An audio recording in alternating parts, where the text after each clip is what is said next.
personas que son los que saben. En este caso sí pedimos nosotros tener el asesoramiento de personas que fueran expertas en este caso. Entonces, ¿qué nos dijo el doctor Centeno? Bueno, hay que cuidar esta parte, que es la temperatura. Entonces, ¿qué hicimos para poder hacer el diseño? Porque más que un procedimiento constructivo, necesitamos que la mezcla pudiera tener por debajo de estos parámetros. Entonces hicimos 5 mock-ups o 5 pruebas con Cemex, que ya era la empresa que tenía contratado el concreto, para que nos dieran los parámetros. ¿Qué hicimos? Pruebas de hicimos huecos de 2 por 2 por 3 metros de profundidad, simulando las condiciones de la cimentación. Y la primera prueba hicimos monitoreo durante bastante tiempo en cuanto a la temperatura, y el primer mock-up nos dio aproximadamente 110 grados centígrados. ¿Cómo se hizo esta mezcla? Simple, para llegar a esta resistencia, con los agregados y con los elementos que teníamos aquí, se hizo esa mezcla de concreto y vimos que pues obviamente esto no pasaba. Hicimos un segundo mock-up, nos dio aproximadamente 95-96 grados centígrados, digamos hacia abajo. Ya en el cuarto mock-up estábamos aproximadamente en 91 grados centígrados. Ahí nos empezó a dar la desesperación porque ya había pasado mucho tiempo y todavía no llegábamos a los parámetros que necesitábamos de temperatura. Se acerca Holcim a decirnos que ellos tenían la respuesta a esta problemática. Les dimos un quinto mock-up que les dio aproximadamente 105-106 grados. Obviamente ya teníamos ventajas con Cemex, en donde ya el diseño de la mezcla pues ya iba hacia abajo, y en el sexto mock-up le dio aproximadamente 74 grados centígrados la temperatura. ¿Cómo se hizo esta mezcla de concreto? Se sustituyó todo el agua por hielo frappé, sobre todo para tener la temperatura inicial del concreto muy baja. Por eso es que el laboratorio en todo momento estuvo presente para ver que cumpliera con eso. 2, el cemento tradicional, por así decirlo, se sustituyó por un cemento de bajo calor de hidratación que trajeron del norte del país, ¿sí? Y parte del cemento se sustituyó por ceniza volante que trajeron del centro del país, de Ciudad de México. Con eso se dieron las condiciones para que esta temperatura pudiera dar los parámetros que necesitábamos. Pero no solamente teníamos el problema de la temperatura final.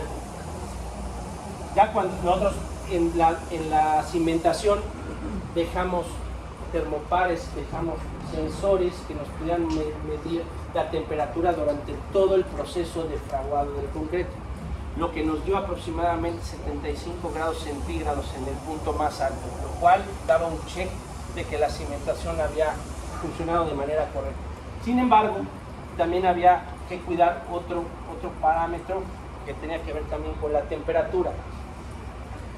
¿Qué pasa cuando en un elemento de estas proporciones la temperatura del centro y la de aquí, que está pegado a terreno, que tiene influencia ahora sí que de la tierra en cuanto a temperatura, o en la parte de arriba que tiene influencia también el clima, la diferencia que puede haber entre este y este no puede ser mayor a 19 grados centígrados. Si la diferencia es mayor, ocurre este efecto que es el choque térmico. ¿Qué es el choque térmico? Para un ejemplo muy sencillo, ¿qué pasa cuando tienes un vaso con agua y le avientas un hielo? ¿Qué le pasa al hielo? Automáticamente truena. Entonces eso podía pasar si había una diferencia mayor a 19 grados centígrados. Esta, de manera física, era difícil de poder controlar porque tus elementos externos no los puedes controlar. Sin embargo, ¿qué le hicimos a la cimentación? hicimos esto. Toda la cimentación en este punto, si se dan cuenta, está tapada. Pusimos en la parte de arriba, no desimbramos, en la parte de arriba pusimos dos capas de poliestireno de 2 pulgadas más 2 lonas encima para poder conservar la temperatura de la cimentación de manera pareja. La máxima diferencia que tuvimos en la cimentación fue de 14 grados centígrados. Con esto hacemos un check. Siempre me preguntan qué hubiera pasado si estos parámetros no daban. Nosotros llevamos un récord de todos estos parámetros todos los días. Esos sensores que era muy fácil con el celular, te acercabas. Cemex dejó unos termopares, que es una tecnología ya un poquito más vieja, que dejan un monitor que se conecta a una computadora, y esos termopares que están ubicados en la cimentación te van dando los parámetros de temperatura. Nosotros en varios puntos dejamos sensores, aproximadamente como unos 30 sensores en todo dejamos en la parte de abajo, en medio, arriba, en todos lados, para poder tener sobre todo esos diferenciales de temperatura, y ir monitoreando todos los días cómo iba, y haciendo tablas de cómo era la diferencia de temperaturas y cómo se iba comportando la temperatura máxima y cómo iba subiendo y bajando. Si no hubieran dado los parámetros, nosotros presentábamos la tabla en ese momento a dirección y decir los riesgos que podía correr la cimentación. La realidad es que, platicando con dirección, si esto no funciona, obviamente se tiene que descartar el proyecto. Ya teníamos invertido más de 100 millones de pesos en cimentación solamente, pero corríamos un riesgo, o sea, ponemos en riesgo la estructura. Es la realidad. ¿Por qué? Por todos los elementos que ya nos habíamos visto. Entonces, de acuerdo a toda esta investigación, pues obviamente se llegó a éxito en saber que los parámetros deben de ser. Lo que sí es que la mezcla también, si medimos con una curva en cuanto al tiempo con temperatura, por lo general hace así, y esto ocurre en aproximadamente 28 días de manera convencional, por así decirlo. Cemex lo diseñó para que hiciera esto, que subiera y bajara de manera muy lenta para poder también controlar ese diferencial, y este tiempo, en lugar de ser 28 días, me dio 90 días. Yo pude obtener la resistencia hasta 90 días, precisamente para poder controlar la temperatura. Así que, así como lo ven, tuvimos que esperar 90 días para poder empezar a trabajar con la estructura. ¿Alguna pregunta hasta aquí? Sí, dígame. Comenta acerca de si no hubiera sido viable el proyecto. En dado caso, ya invertimos tanto dinero, ¿qué sucede si ya no? ¿Qué es esto? Pues hubiéramos tenido que analizar el demoler cimentación o de plano hacer el proyecto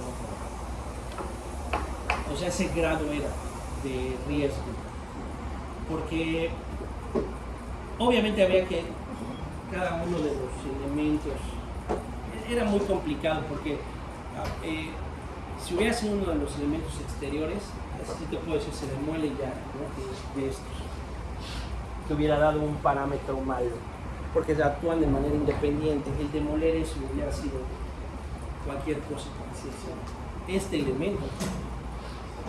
Yo no puedo hacer un recorte si de acuerdo al termopar o el sensor, oye, nada más dio aquí. Es muy riesgoso. Se tendría que demoler todo.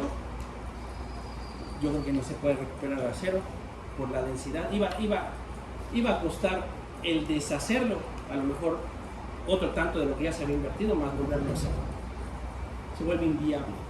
Ya estar tirando a la basura 200, 300 millones de pesos, cuando te dan los números de manera comercial. Es la realidad. Por eso todo este proceso, parece que se los platico en 10, 15 minutos, fue un proceso de más de 8 o 9 meses, de estar viendo solamente la mezcla de concreto, porque solamente de eso dependía, de cómo iba a actuar la mezcla de concreto.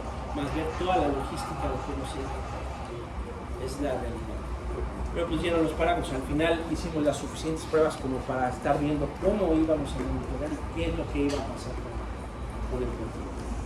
Pero si no es porque el hecho de que, digamos, bueno, pues nos arriesgamos, lo hacemos, pues no, sabes que puede fallar bajo los parámetros que ya nos han. Bueno, vamos a ver de manera más rápida la estructura.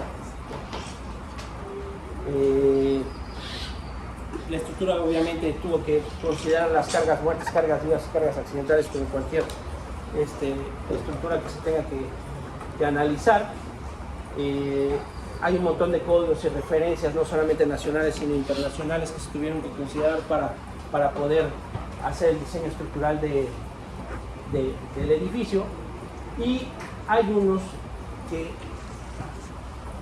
obviamente por no tener experiencia en este tipo de obras, que a mí me llamaron mucho la atención, que son los criterios para la funcionalidad eólica, que estos consideran los parámetros que se tienen que tener en cuenta para que la estructura como tal se mueva, porque no hay estructura completamente rígida y no la puede hacer completamente rígida, obviamente, pero para que haya un movimiento sin que haya una percepción del movimiento por parte de la gente. El edificio se mueve, sí, se mueve en todo momento, pero hay un parámetro de cuánto se puede desplazar como máximo y que la velocidad de desplazamiento no se sienta, porque así actúan estos edificios aquí y en Chile. Todos esos parámetros para mí fueron muy interesantes, precisamente por cómo es el movimiento de la estructura como tal, ¿no? Para esto, sí, por parte de CPP se hizo una prueba de túnel de viento ahí en Estados Unidos, que básicamente es hacer una maqueta del edificio con las estructuras que tienen a los lados, para ver si estas estructuras simplemente sirven para ver si no hay si no afectan en el funcionamiento eólico del edificio. La realidad es que por la altura que tenemos y las distancias donde están, básicamente toda la carga eólica la va a recibir el edificio. Entonces, con esto y de acuerdo a los manuales y todo lo que se tiene que considerar, se llegaron a estos parámetros. Esto es un poquito difícil de entender hasta para mí en algún momento determinado cómo se toman estos parámetros. Pero básicamente se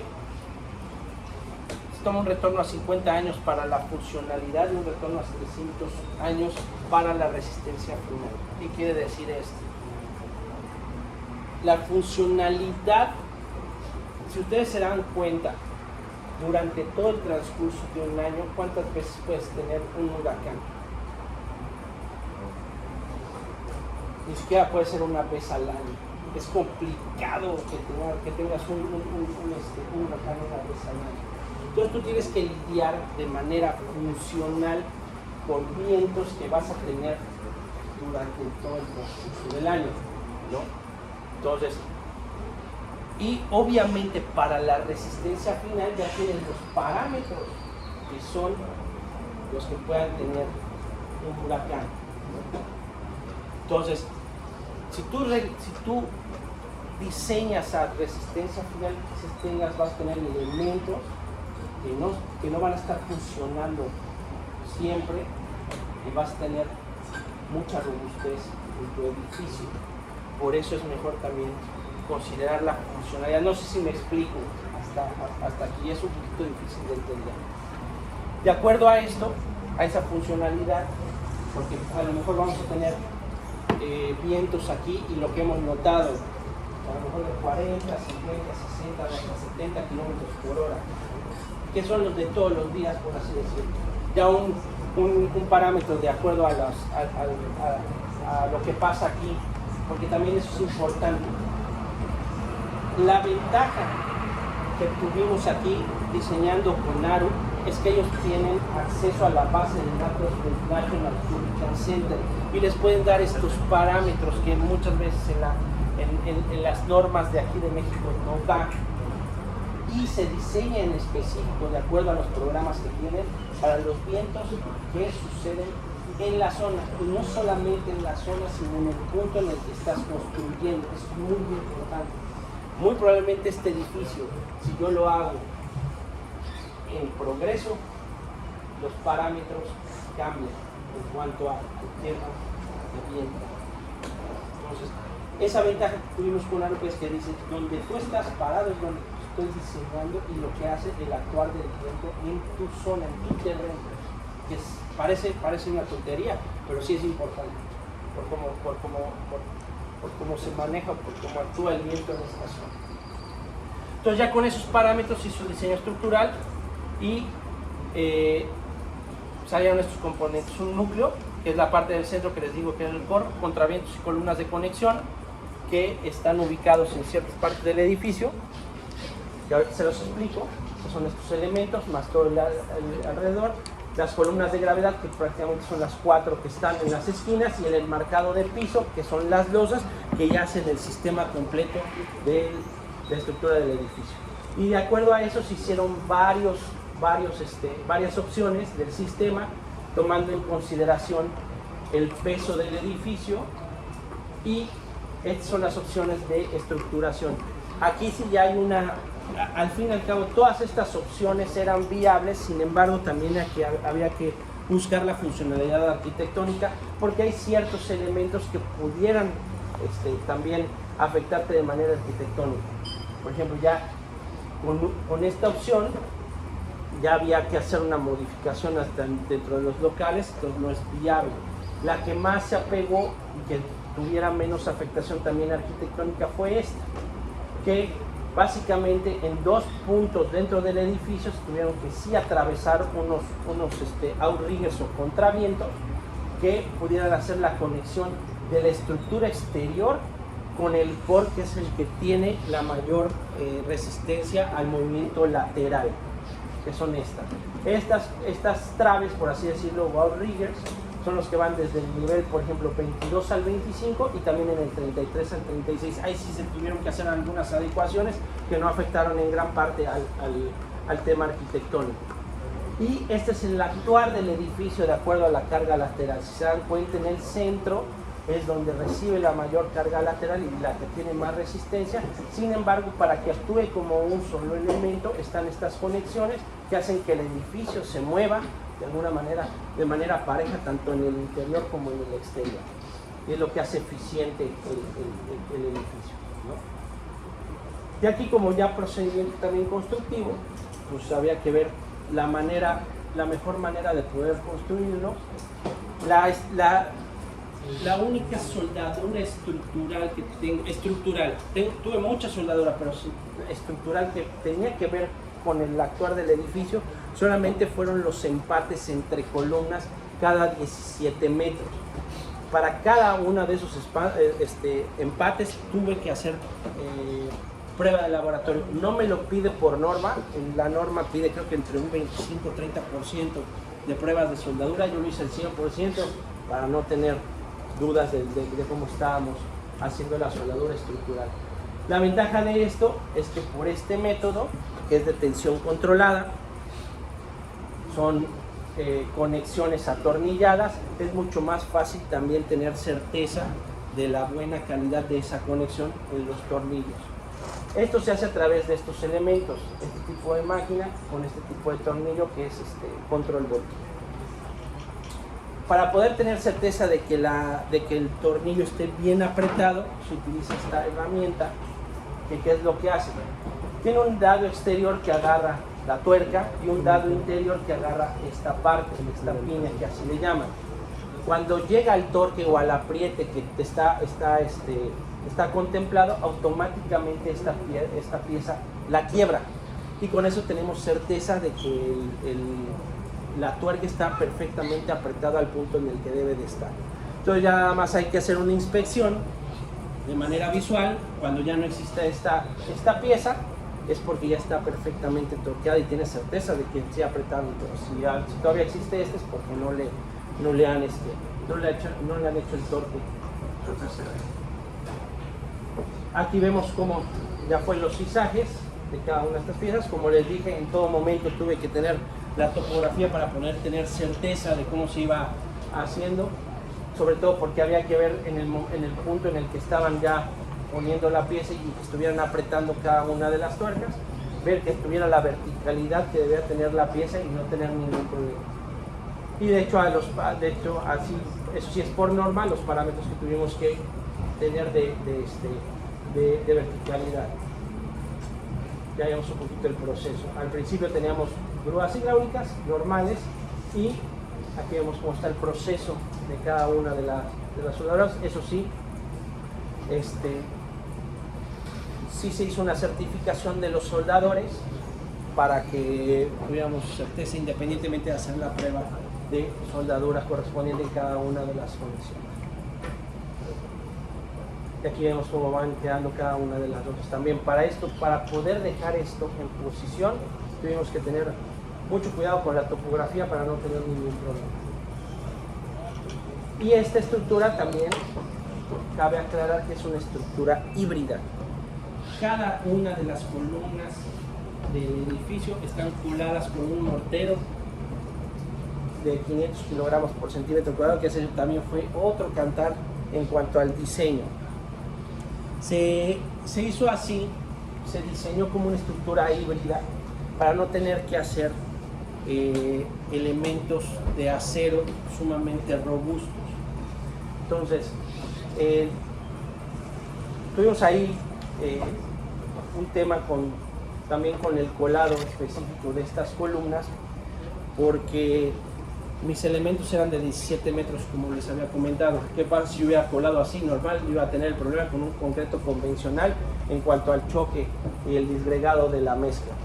Quisimos hacer una especie de tremi dentro de las columnas para poder colar de manera normal. Sin embargo, por logística, 1 y 2, por todos los elementos que tenía dentro de la columna, entre pernos de cortante, placas de cortante y elementos que sirvieron para la conformación en taller de la columna, me impedían meter un tubo para poder colar. Se pensaron muchas cosas, también fue un tema de tiempo en el que estuvimos viendo cómo las vamos a colar por el impedimento de poderlas colar de manera normal. En un momento determinado dijimos, pues vamos a hacer en cada uno de los niveles, como cuando haces un colado de una estructura de concreto, hacer unas ventanas, colar y luego sellar, pero ya poníamos mucho en riesgo también la estructura porque iba a estar haciendo huecos en todas las columnas en cada nivel. Imagínense cuántos y ahí era probar que la soldadura y la placa, la realidad es que estábamos dañando la estructura para hacer este procedimiento. Cemex se dio la tarea de también diseñarnos un concreto que cumpliera con los requerimientos porque también no solamente era la resistencia, sino el módulo de elasticidad que nos pedía uno en específico por cómo es el actuar del concreto. Entonces diseñó un mortero que pudiera resistir la caída del concreto de esos 17 metros, que básicamente me diseñó un grout para que también cumpliera con los parámetros de resistencia que necesitaba. ¿Por qué no colar todas las estructuras con un grout? Ya se vuelve también un tema económico, porque si mi concreto a lo mejor costaba 3,000 pesos el metro cúbico, se me fue a casi 12,000 pesos el metro cúbico. Obviamente ya también ahí se encarece el proyecto. Sin embargo, también para no correr riesgos, también hicimos o sea, sí tuvimos que invertir en este tipo de mortero. Al principio no había mucho problema, porque también el colado se podía hacer con bombas normales. Se posicionaban 1 o 2 personas en la columna y se colaba simplemente. Sin embargo, ya llegó un momento en que por la altura ya no daba la bomba, y también la logística de tener que subir tubería en cada una de las columnas era incosteable, y por logística no lo podía hacer Cemex. Entonces, con este tipo de bachas de 1 metro cúbico podíamos colar. La realidad es que me llevaba aproximadamente 40 minutos poder colar una sola columna con ese mortero. ¿Alguna duda hasta aquí de la estructura? Dígame.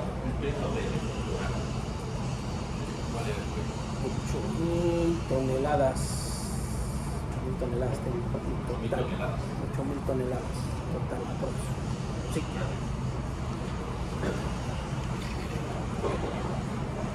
Son 8 millones de kilos, ¿no? 8.000 toneladas. Sí.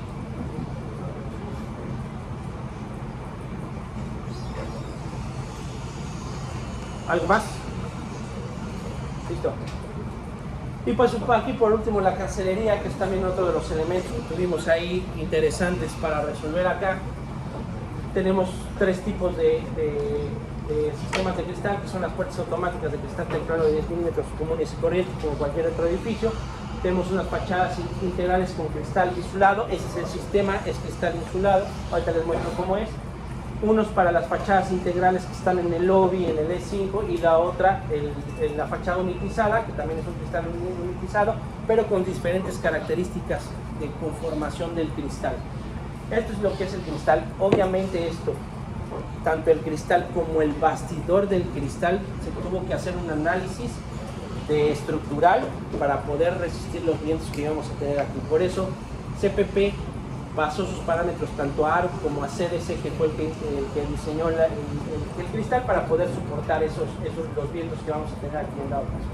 Y básicamente se comporta este sistema por dos vidrios con un separador. Esto no solamente tiene un tema de resistencia, sino también un tema térmico.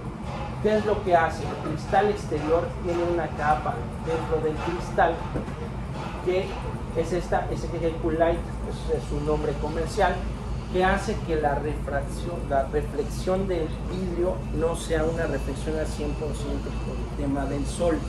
E inclusive en esa reflexión también disipa el calor que está haciendo la influencia del sol hacia el interior. Lo que hace el que sea mucho más templado en la parte de adentro también es el espacio que hay entre un cristal y otro. Parece mentira, pero estos 12 milímetros hacen que se disipe la temperatura dentro del cristal. Y la última, que también tiene una capa, hace que ya lo último que tenga que enfriar o que disipar el calor, ya no lo absorba la última parte. Ustedes, en una oportunidad que tengamos, que podamos entrar, tocan aun cuando esté dando el sol directamente al cristal, lo pueden tocar y no se siente caliente. Para esto es este sistema sobre todo. Y esto hace mucho más eficiente también el tema del aire acondicionado. Hace que de alguna manera no sea tan costoso el poder enfriar el interior del edificio, ¿no? Básicamente es. Esto también, les digo que aunado esto nada más es el cristal. Sin embargo, pues para temas estructurales sí tiene todo un bastidor en la parte de adentro para poder soportar los vientos que va a recibir. Y esto nada más es como se hace el herraje. Básicamente se ancla las losas de esta manera, y aquí es donde viene el porqué de las tolerancias mínimas que tengo. Básicamente este herraje causa el peso, el peso de una sola pieza de cristal, que es aproximadamente 350 kilos cada uno de los cristales. Y estos tornillos que ven aquí en esta placa, que es una vista lateral, son los que me dan la tolerancia para poder recorrer hacia adelante o hacia atrás ese centímetro, una pulgada, pero en realidad es media pulgada que puede ir hacia adelante o puede ir hacia atrás. Por eso era importante que cada una de mis losas yo las pudiera dejar en posición. A pesar de que yo tengo 1 centímetro de tolerancia, si esta está más metida y de momento empiezo a ir, pues obviamente el cristal se me va a ir así. Entonces yo tenía que regresar. Si esta losa ya se había movido 1 centímetro para acá, yo la tenía que regresar aquí para poder tener la tolerancia y que el cristal se viera parejo, totalmente vertical. Con eso lo absorbe estos tornillos, hacia adelante o hacia atrás. Sin embargo, también aquí tengo un tornillo, no se ve aquí, que hace que yo pueda subir o bajar la pieza con esa tolerancia. Entonces, mi procedimiento al final de cómo poder colar la losa fue tardado precisamente para cuidar que no tuviera problema con el cristal. Y esta es la placa nada más con la que en donde se sujeta cada uno de estos herrajes. Y aquí vemos un poquito el procedimiento de los cristales, cómo se hace. Cada uno de los módulos, estos se subían con una canasta al nivel. Ahí vemos, en estas canastas subían el cristal, lo recibía una plataforma en el nivel en el nivel donde se iban a instalar y ya se hace una repartición del cristal con una grúa que tenían en la parte superior, una grúa más chica donde necesitaba la grúa torre, se sujeta el cristal y se pone en posición y ya solamente se hace un sellado entre los, porque aquí queda un hueco en la losa, se hace un sellado con un elemento pegado al cristal que también en caso de incendio ayuda para que no se... ¿Alguna pregunta del cristal en específico? ¿No? Sí. Dígame. Comentaba al principio que toda la canchonería venía de las mismas dimensiones. Sí. O sea, tanto desde el inicio hasta aquí del mismo grosor. Exactamente la misma dimensión. Por eso nuestro proceso, sobre todo de los volados, te digo que fue muy preciso, precisamente para que no hubiera problema de que tengo que diseñar, tengo que mandar a hacer una pieza especial o un nivel de otra dimensión porque no quedó. No, aquí el proceso tenía que ser muy rápido porque el proceso de fabricación es tardado. Entonces no podían esperar, a ver, ya dejaste una losa. Ok, entonces te fabrico de acuerdo a la medida de las losas. Ya terminaste otra, te fabrico. Entonces iba a ser eterno esto. Se fabricó de acuerdo a proyecto y nosotros fuimos cuidando que quedara como tenía que ser el proyecto de cancillería. Eso es lo que nos marcó pauta. Porque muchas veces las tolerancias de dónde deja la losa sí son mayores a ese centímetro, es la realidad. Por norma, que era lo que me discutía mucho Stilex. Oye, pero estoy en norma. Sí, puedes estar en norma, pero no estás con la tolerancia del cristal. Y la que me da la tolerancia, que es el cristal, no la norma. Es diferente. A lo mejor la norma me daba hasta 1 pulgada de que yo podía dejar arriba o abajo. No puedo dejarla por el cristal. Entonces, esas son de las cosas que a veces sí hay que ponerse muy atento, porque tienes que ver qué es lo que te está mandando dentro de la obra. Obviamente primero es la norma, pero si la norma ya no aplica para lo que tengas aquí, no es que vayas a hacer, yo quiero aquí dejar tolerancia de 3 y la norma dice no, 2, no, yo tengo que dejarlo a 2 porque es lo que me dice. Pero si la tolerancia de acuerdo a ciertos elementos es menor, yo tengo que considerar esa, para no tener problema. Al fin y al cabo no me estoy saliendo de la norma, nada más que lo estoy haciendo yo más pequeño. Claro. Y en este caso, ¿en toda la estructura hay algún lugar donde tenga mayor afluencia el viento? En la parte de arriba. ¿En el restaurante? Sí hay más. De hecho, muchas veces aquí no sientes, y te lo puedo decir ya de manera física, hay veces que acá el viento está así, subes y hombre, está más fuerte. ¿Algo más?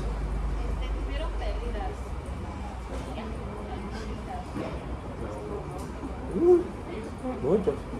Sí, mira, obviamente hay 2 factores de que se rompa un cristal. Uno es el manejo y la misma obra, o sea, que alguien haya pasado, tuvimos una vez una mala logística de parte del gruero y eso, que se acercó mucho a un elemento que no le pegó y obviamente se fue el cristal. Que esas son las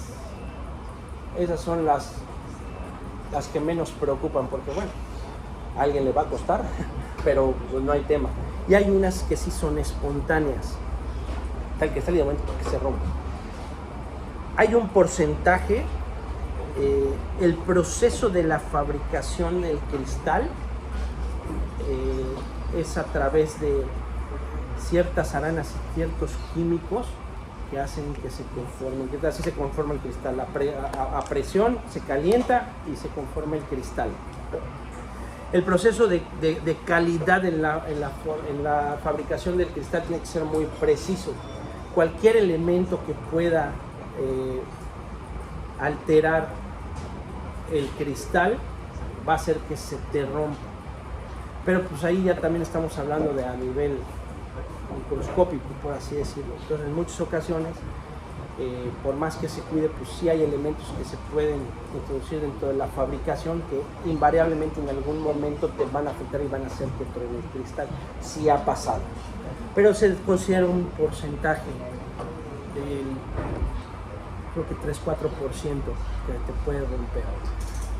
También hay que analizar si no hay un tema de que de momento se esté moviendo la estructura más de lo permitido en el que pudiera afectar, porque pues al fin y al cabo tenemos las losas y hay una que también se considera dentro de los parámetros, la dilatación del acero.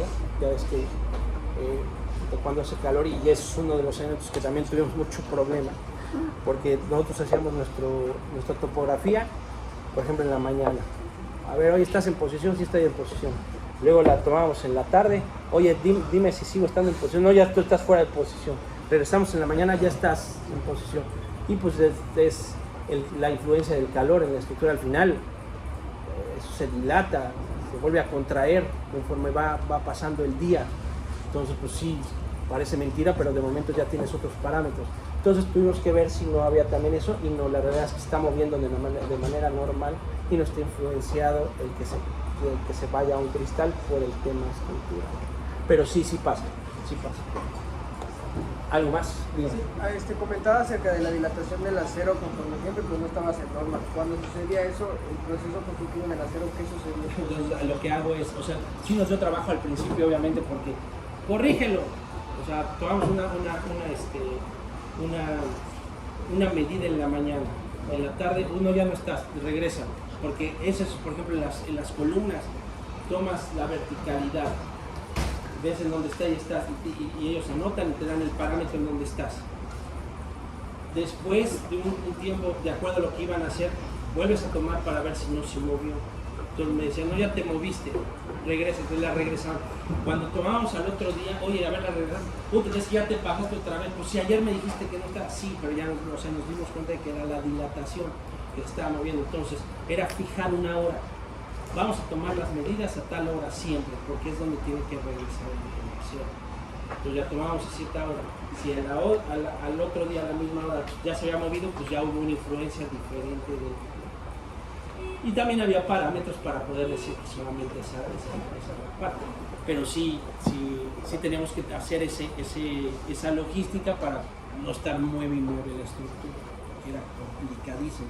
A veces te dicen, y sobre todo por los elementos, oye, estás fuera de tolerancia 2 milímetros. ¿Cómo es 2 milímetros de una pieza que pesa toneladas? Es complicado. Sí hay elementos, pero no está tan sencillo. Entonces es criterio y ver cómo está la norma y ver cómo lo puedes hacer. ¿Algo más? Vamos a la obra. Ahorita les explico un poquito allá el tema de ingenierías, a grosso modo, para que sepan.